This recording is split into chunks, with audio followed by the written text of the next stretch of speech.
I get offended when somebody don't like me. He was untouchable. The king of beats, the genius behind Cry Me a River, Pony, and 1 in a Million. Everyone knew his name. Everyone wanted his sound. But suddenly, the legend who shaped a generation seemed to vanish from the world he once ruled. Rumors swirled, whispers of addiction, betrayal, and a shocking new project that pushed the boundaries of music and morality. Fans wondered, had Timbaland fallen?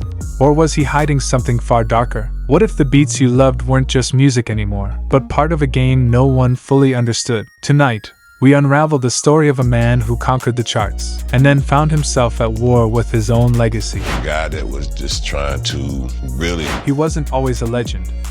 Timothy Mosley, born March 10, 1972, in Norfolk, Virginia, was just a kid trying to fit in. His mother ran a homeless shelter, his father worked for Amtrak, and Tim felt invisible in a world that didn't understand him. "I was always the weird kid," he once said. "Not into sports, not into school, but I loved sound. I loved music." Music became his refuge, his identity, the one place he felt powerful. At 14, life nearly ended for him. A Red Lobster accident left him shot in the neck, partially paralyzed for 9 months. He couldn't move freely, couldn't do simple things most kids took for granted. But even lying in a hospital bed, Tim discovered something extraordinary. He could create. One-handed, he taught himself to DJ, to manipulate rhythm, to feel music in a way no one else could. "I realized then," he said later, "limitations can become your superpower." Virginia Beach wasn't New York, Atlanta, or LA. There were no big studios, no famous mentors waiting to be discovered. Just isolation, small-town streets, and the relentless desire to be heard. Tim found a crew at Salem High. His cousin Pharrell Williams, Terrence, and Gene Thornton, the future Pusha T and No Malice. They called themselves Surrounded by Idiots. But behind the ironic name, ambition burned hotter than anywhere else. Then came Missy Elliott. She walked into his life like a spark in dry grass. "Man, you're crazy talented," she told him. "You're not just good, you're legendary waiting to happen." She became his champion, his critic, his closest collaborator. Together, they pushed boundaries, experimenting with beats, rhythms, and sounds no one had heard before. By the mid-90s, their work caught fire. Genuine's Pony, a stuttering rhythm, hypnotic bassline, the kind of track that made heads turn immediately, was Tim's first massive hit. Fans went wild. "I've never heard anything like this," one radio DJ shouted on air. Aaliyah's 1 in a Million followed, every track infused with Tim's signature syncopated drums and sparse arrangements that highlighted her ethereal voice. Critics raved, but behind the scenes, whispers of tension began to surface. Think isolation. It allowed you to dream big. And when I look back at it, Producers in the studio noticed something different about him. Tim didn't just make beats, he demanded perfection. He pushed artists beyond their comfort zones. Some loved it, some feared it. "He's brilliant," one engineer said. "But you never know if you'll leave the studio the same person you were when you came in." There was talk, quiet at first, about how Tim sometimes took risks others wouldn't dare. Mixing ideas, claiming sounds, bending rules in ways that could spark jealousy or admiration depending on who you asked. His collaboration with Justin Timberlake would soon cement his fame. At just 15, Justin showed up in the studio, nervous, ambitious. Tim listened beat by beat until he heard the potential. "I knew then he'd be huge," Tim later admitted. "But it wasn't just talent, it was timing, trust, and me seeing what no one else saw." Their chemistry produced hits that ruled charts worldwide, making Timbaland a household name, a king of sound. Yet even as the accolades piled up, cracks began to form. Success brought pressure, expectation, and envy. A few whispers floated through the industry, disputes over credit, tiny betrayals in collaborative rooms, moments where Tim's vision clashed with those he worked with. None of it ever became public, but insiders remember the tension. "He always wanted to push forward, always ahead of everyone else," one session musician said. "Sometimes that left people behind, or feeling used." And then, quietly, the first seeds of personal struggle appeared. The demands of fame, the pressure to create perfection, began to weigh heavily. But no one outside could have guessed just how close he was to losing himself, or the shocking turns his story would take in the years to come. Because the rise of Timbaland wasn't just about music, it was about survival, ambition, and a hunger that no one could ever satisfy. And soon, that hunger would lead him to a crossroads no one could predict. It was a hit, and I ain't think it was gonna be a hit with 1 minute, man. You wanna put this out? Tim, you crazy. This jam, all my girls, the girls going crazy. I'm like, yeah, baby. By the time the 2010s rolled in, Timbaland's empire was showing cracks invisible to the public. On the surface, he was still the genius behind hits, still shaping music, still collaborating with stars. But behind closed doors, the pressures of fame had morphed into something darker. A routine dental procedure led to prescriptions, OxyContin, Percocet. At first, they were painkillers, temporary relief. But soon, they became chains. Addiction makes you feel untouchable, he admitted later. It makes the world feel smaller, makes you feel powerful in a way that's dangerous. Every day became a struggle. Tim was taking doses that would terrify even seasoned addicts. Money flowed like water, yet nothing could fill the void inside him. Weight piled on. Health declined.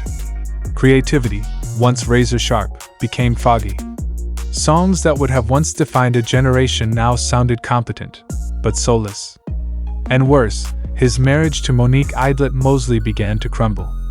The love that had anchored him since 2008 slipped through his fingers, and by 2013, divorce papers turned their private pain into a public spectacle.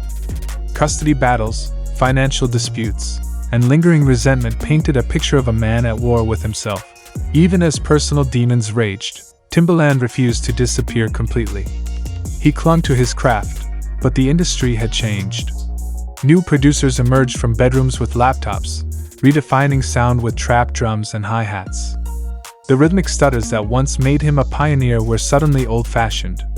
He felt the sting of irrelevance for the first time. "I started wondering if I still belonged here," he admitted, voice low. "If the world had moved on without me." Then came the temptation, the spark that promised a new era of dominance: AI. In 2025, Timbaland co-founded Stage Zero with Rocky Mutler and Zayd Portillo. Their goal was audacious: to create autonomous virtual artists, blending AI, visuals, and music into something the world had never seen.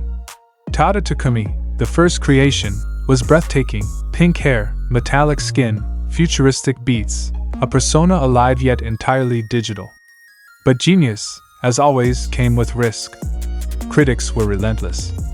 Accusations flew that Timbaland was exploiting black culture, taking inspiration without accountability. The controversy didn't stop there. Independent artists came forward claiming their work had been taken without permission. Fresh's beat, once shared in a TikTok live session, allegedly became a foundation for an AI demo. Zara Scully said her unreleased vocals were repurposed for tracks she never approved. Social media erupted. Comments called him greedy, manipulative, a shadow of the legend they once loved. Even industry peers weighed in. will.i.am voiced concern over ethical boundaries, Young Guru condemned the erasure of human creativity, and Chuck D, despite defending AI in principle, couldn't silence murmurs of betrayal.I in private. Insiders whispered about secret agreements and questionable practices. Some claimed Timbaland had spent months listening to independent submissions not to sign talent, but to harvest ideas for AI. Others alleged that Stage Zero's technology blurred the line between innovation and theft. Emails and DMs, fictional yet chilling, painted a picture of a man caught between ambition and morality. One anonymous message read, "He's using us to train something that will replace us. And we let him." Amid the chaos, Timbaland remained defiant. He apologized publicly to some, denied control over certain AI outputs, and continued to push Stage Zero forward.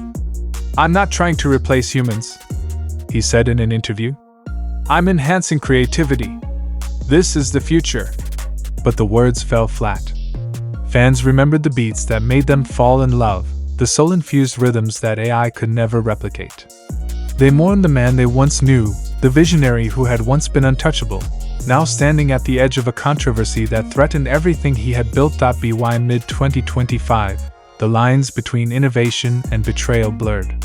The legend of Timbaland had become a cautionary tale, a man who rose from near death, who conquered music, who inspired millions, now facing accusations that could overshadow decades of influence. Every social media post, every interview, every AI release became a test of trust. Could he regain the respect of those he once lifted, or had his hunger for the next frontier pushed him past the point of redemption? And as whispers grew louder, one thing was certain: the story of Timbaland had only just entered its darkest chapter. By 2025, the storm around Timbaland had become impossible to ignore. Tata Takumi had debuted, streams trickled in, but the backlash was a roar. Social media exploded, tweets calling him washed up, greedy, a shadow of the legend he once was. Fans who had worshipped his beats now questioned everything. "How could he do this to us?" one fan wrote. Another said, "This isn't innovation, it's exploitation." Even casual listeners wondered if the genius behind Pony and Cry Me a River had lost his moral compass. Private messages leaked, supposedly from Timbaland to his collaborators. One DM read, "We're ahead of the game. Some will hate it, some will follow, but we can't stop now." Another, directed at an independent producer, "Your submission helped build something the world isn't ready for. Trust me." The words ignited fury. Was this genius vision, or a calculated betrayal? The accusations escalated. K-Fresh demanded a public apology, proof that his beats were removed from AI training, and safeguards against further misuse. Zara Scully's complaint followed, claiming her unreleased vocals had been repurposed without consent. Industry insiders whispered that dozens of young artists had unknowingly contributed to AI outputs. "It's like he's built a machine out of our dreams," one anonymous producer wrote in a group chat. Timbaland's peers didn't hold back. "Well, I am called it. A step too far." Young Guru confronted him on a Twitch stream. "Human creativity isn't a database you mine for profit. You built a castle on someone else's work." Even Chuck D, who had defended AI music in principle, admitted privately that this situation felt different. There was no defending what felt like exploitation. The tension climaxed during a heated Zoom call with Stage Zero investors and collaborators. Timbaland argued fiercely, "This is the future. AI isn't taking from anyone, it's amplifying creativity. Look at the technology, the vision." One partner shot back, "Amplifying? You're taking what we gave you without trust, without credit, and calling it progress. Do you even hear yourself?" The argument ended in silence, the weight of betrayal hanging in the digital AI. In public interviews, Timbaland tried to regain control. "I didn't do anything malicious," he said. "The AI is a tool, just like a drum machine or sampler. I'm just ahead of the curve." Critics weren't buying it. Headlines screamed, "Timbaland faces cultural backlash, from legend to exploiter, AI beats or stolen dreams?" His legacy, once untouchable, was now questioned in real time. The most chilling moment came when Timbaland shared a reflection on his journey in an Instagram Live. "I've lived through death, addiction, betrayal," he said quietly, voice breaking. "I've seen myself at my lowest, and I fought to rise. But now I feel like the world I built with my hands is slipping. And maybe that's the price of pushing too far." Fans were divided. Some defended him, claiming every innovator faces criticism. Others condemned him, calling his actions unforgivable. Yet through it all, Timbaland remained active, hosting live streams, mentoring young producers through Beat Club, teasing new AI evolutions. Tata was only the beginning, he insisted. But the haunting question lingered: at what cost? As 2025 closes, one truth is undeniable. Timbaland's story is no longer just about music. It's about legacy, morality, and the line between brilliance and betrayal. And while the man himself moves forward, the shadow of controversy follows him, leaving fans and critics alike wondering how much of the legend remains, and how much has been lost forever. Timbaland rose from near death, from paralysis, from addiction, to become one of the greatest producers the world has ever known. He created hits that defined generations, reshaped pop and hip-hop, and inspired millions. But now, after decades at the top, the man who once seemed untouchable faces accusations that threaten everything: AI controversies, stolen beats, and betrayal of the very artists he once championed. What happens next is anyone's guess. Will Timbaland rebuild his legacy? Or has the age of digital controversy eclipsed the golden era of his music? Leaked messages hint at new AI projects, collaborations, and secrets even the industry hasn't seen yet. One DM reads, "You think you know the story, but the next move will shock everyone." If you want to hear the insider exchanges, the hidden messages, and see what Timbaland is planning next, comment below. This isn't the end, it's only the beginning of a story that could change music forever.